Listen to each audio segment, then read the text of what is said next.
Hi, my name is Bognon. I'm the director of the Innovative Peace Fund at the International Civil Society Action Network. And I'm sitting here this afternoon with my colleague and friend, Halima Mohamed, who is the director of COEC, which is the Coast Education Center in Kenya. And Halima and COEC have been grant recipients of the Innovative Peace Fund since 2018. We are together in the Maldives for ICAN's 9th annual forum. So we're using this opportunity to sit down with Halima, one of our WASL partners, to talk a little bit about the Innovative Peace Fund and the work that COEC has done with this funding, and a little bit about her experience as a WASL partner.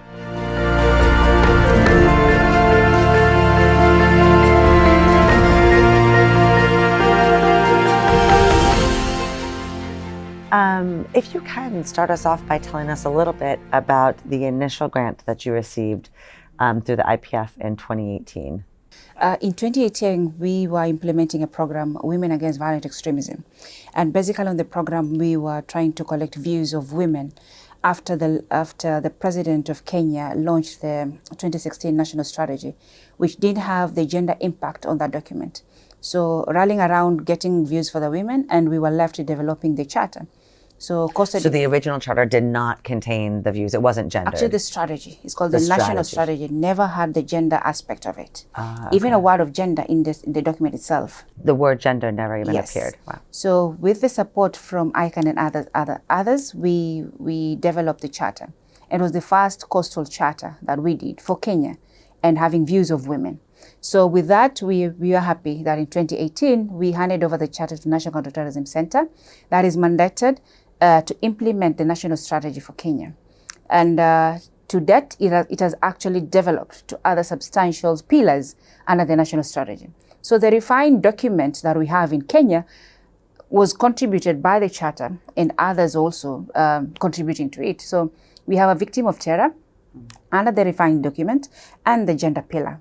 So today our charter is used as a reference point by both the national and the county government, not only in Mombasa, but also in other counties too.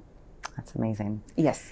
And in addition to giving financial support to develop the charter, how did ICAN help?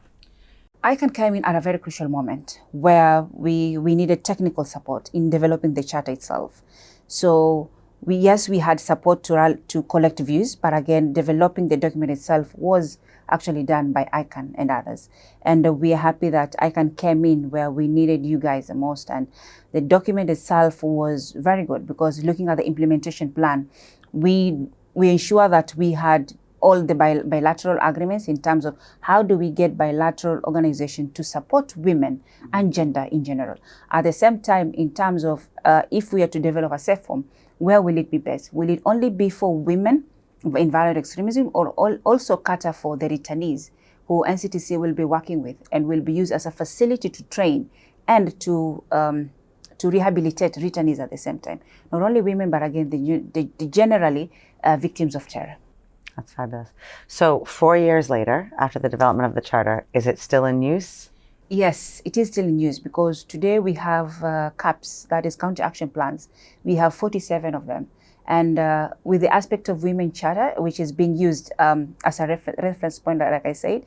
So today Mombasa has a Mombasa County Action Plan, and Coast Education Center. We are a member. We are actually heading the psychosocial pillar and education pillar. For Kilifi County, we are heading the psychosocial pillar because of our vast interest and knowledge on psychosocial support. At the same time, for other counties too, we are heading specific pillars under the county action plans.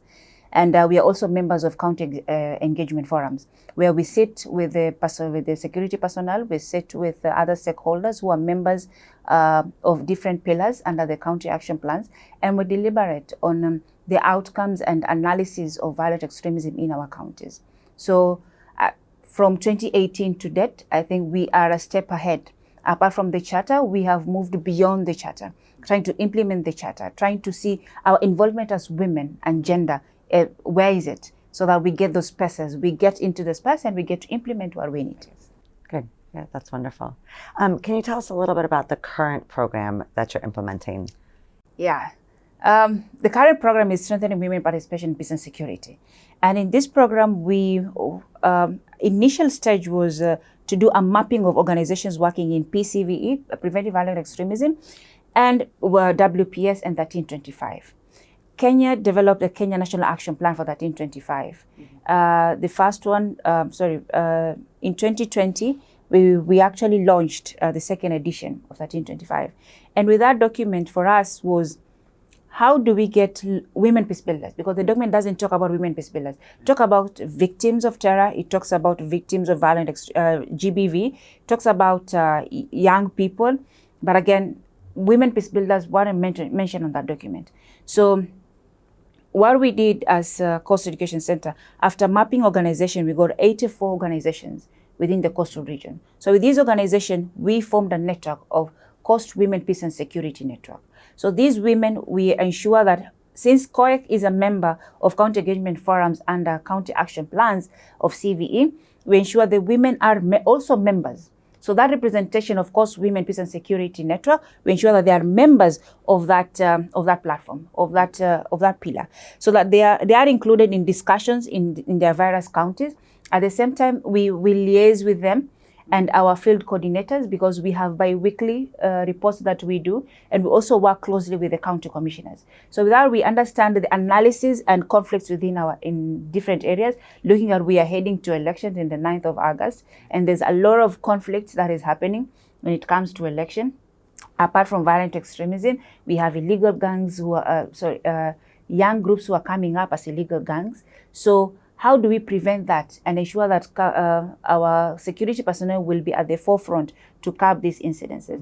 So the program, the Strengthening Women Participation, apart from mapping organizations, we launched a report, and now we are developing a local action plan for 1325. So we are localizing the NAP, the National Action Plan for 1325, at the local level in Kilifi County and Mombasa County. Would you mind telling us just a little bit about the She Builds Peace activities that you all conducted in Kenya? Yes. We did She Builds Peace in 2020, March 2020. That was when before the lockdown in Mombasa. And initially, because the country was going to launch the NAP, so we thought, because they have already gone around collecting views on what they need to be included in the NAP, and then She Builds Peace came by. So we felt it was important to get women and members of parliament and women representatives so that we get their views, because we're looking at the protection, appreciation, okay? And how do women peace builders get protected in terms of the work that they do? Because they undergo a lot of things when it comes, the challenges that they go through. How do we get the national government recognize the effort women peace builders make in our country? So with that meeting, we actually did a memorandum. In that memorandum, we submitted it to the State Department of Kenya that works under the gender, with the support of women representative in Mombasa County. So she actually supported us to take the memorandum to Nairobi to be able to present it. And then luckily enough, we also launched She Builds Peace in Kilifi County. So we also got, now for Kilifi County, we got a gender warrior who is also a member of Parliament of Ganze constituency. His name is Teddy Mwambire, and also a women representative, Gertrude Mbeyu. So we had 2 members of parliament, one a women representative and 1 member of parliament. All of them supporting the initiative. And also the county assembly, the minister also supported the initiative. So with that, we also, again, tried to collect signatures on our memorandum, so that the same way we did for Mombasa, we felt it was important that we also do it for Kilifi. Well, as our last question for this afternoon, could you maybe tell us in just a word or two, what does the forum mean to you? Okay. You can do more than a couple words if it helps. One thing that I'll tell you, WASL to me means family. And I have a lot of sisters across the world. You know, you connect to everybody in different way. You have those who speak different languages, but again, you know, you get a hug and it's like we all understand one another. The struggles that one goes through and what I go through is all the same, because we are all women peace builders, human rights defenders. Looking at this forum this year, we haven't met since 2019. And here we are, we've missed it because of COVID. So reconnecting back again and trying to reclaim the peace that we've lost for a long time, to me, it's great. And it means a lot to me. Well, we're so glad you could make it. And I'm happy I'm here in Maldives. Yes, exactly. Thank you all for joining us. Please follow us on social media. We're on Facebook, Instagram, and Twitter. And please check out our website for some other incredible interviews with some of our amazing WASL partners. And we'll see you next time. Thanks.